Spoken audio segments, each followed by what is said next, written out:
क्योंकि भारतीय जनता पार्टी ने अपनी तरफ से ऐलान नहीं किया है जगदीश मुखी का, बल्कि केजरीवाल और आम आदमी पार्टी बार बार इस बात का जिक्र कर रही है कि ये केजरीवाल बनाम जगदीश मुखी है। क्योंकि बीजेपी ने साफ कर दिया है कि दिल्ली में वो किसी को मुख्यमंत्री पद का उम्मीदवार नहीं बनाएगी, यानी बीजेपी मोदी के नाम पर लड़ेगी।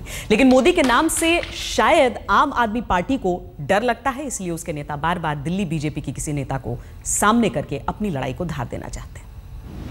अगला चुनाव तो दिल्ली के मुख्यमंत्री के लिए होना है और दिल्ली के मुख्यमंत्री के रूप में एक तरफ अरविंद केजरीवाल होंगे तो दूसरी तरफ जगदीश मुखी होंगे। इस भोलेपन के क्या कहने, इस मासूमियत पर मर मिटने का दिल करता है। जरा गौर फरमाइएगा मनीष सिसोदिया के इस मुस्कुराहट के पीछे छिपी सियासत पर। कह रहे हैं केजरीवाल का मुकाबला मोदी से नहीं मुखी से होगा, गोया वो आम आदमी पार्टी के नहीं बीजेपी के प्रवक्ता हूं। दिल्ली के वोटर्स के सामने मौका आ गया है कि वो अपने एक शासन के रूप के लिए ईमानदार मुख्यमंत्री को चुने या एक बेईमान मुख्यमंत्री को चुने। उनको अब आने वाले समय में ये तय करना है कि अरविंद केजरीवाल को मुख्यमंत्री चुनना है या जगदीश मुखी को मुख्यमंत्री बनाना है दिल्ली का। एक बार नहीं बार बार मनीष सिसोदिया से सवाल हुए और हर बार उनके श्रीमुख से मोदी नहीं मुखी का नाम निकला। सवालों की शक्ल में जैसे ही मोदी का जिक्र होता, मनीष सिसोदिया मुखी राग अलापने लगते। ये चुनाव तो दिल्ली के मुख्यमंत्री के लिए हो रहा है, वो बता दें। क्योंकि कल हमें पता चला कि जगदीश मुखी जी उनके लेजिस्लेटिव लीडर घोषित किए गए थे, तो उन्होंने जिसको विधायक दल का नेता चुना वही मुख्यमंत्री भी बनेंगे। मुख्यमंत्री के रूप में आप ही लोगों ने कई बार उनका नाम भी लिया था जगदीश मुखी जी का। तो अगला चुनाव तो दिल्ली के मुख्यमंत्री के लिए होना है और दिल्ली के मुख्यमंत्री के रूप में एक तरफ अरविंद केजरीवाल होंगे तो दूसरी तरफ जगदीश मुखी होंगे। अगर भारतीय जनता पार्टी किसी और को प्रोजेक्ट करती है तब उसके बारे में बात करेंगे।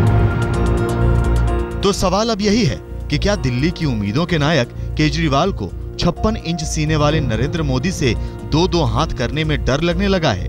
वो केजरीवाल जिन्होंने चंद महीने पहले दिल्ली से सैकड़ों किलोमीटर दूर वाराणसी में मोदी को चुनौती देने का दम दिखाया, वो अब अपने ही गढ़ में मोदी से टकराने की हिम्मत नहीं जुटा पा रहे।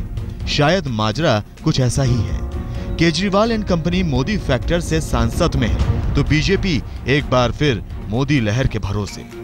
मैंने ये कहा ना, ये हमारा निर्णय नहीं होता किसी व्यक्ति, हम एक पार्टी के सिपाही हैं और सिपाही का काम होता है जो निर्णय करता है पार्टी करती है उसको हम इम्प्लीमेंट करते हैं।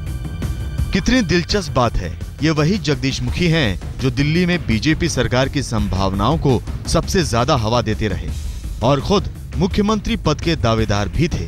लेकिन इस वक्त तो तमाम नेताओं की जुबान सीएम कैंडिडेट के सवाल पर सील बंद लिफाफे की तरह सिल जाते हैं।